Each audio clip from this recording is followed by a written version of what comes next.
हाँ दोस्तों, कहिड़ो हाल आहे? सभु मज़े में?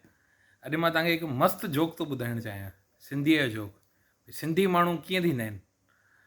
हिकु सिंधी भाऊ आमिर ख़ान जी पिक्चर ॾिठी, तंहिं 3 इडियट में चए थो भई शादी में वञिणो आहे त यूनिफॉर्म जी ज़रूरत आहे, ॿियो कुझु ज़रूरत कोन्हे। त मस्तु कपिड़ा वपिड़ा पाए शादीअ में घुसी वियो।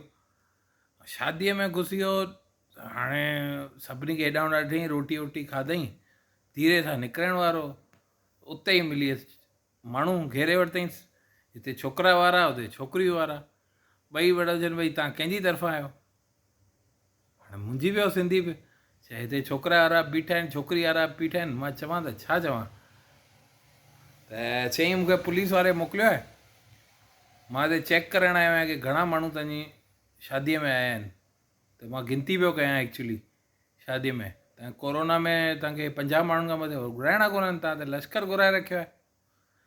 अरे पोइ त छा थियो, सभु माण्हू हुनखे ॿिया वॾा वॾा माण्हू साइड में वठी विया, सुठी कुर्सी ते विहारियईं, रोटी वोटी खाराईंसि हुनखे, अञा खा भई आइस्क्रीम खा, पान खा, ॾाढी इज़त हाव भाव कयईं हुननि जो।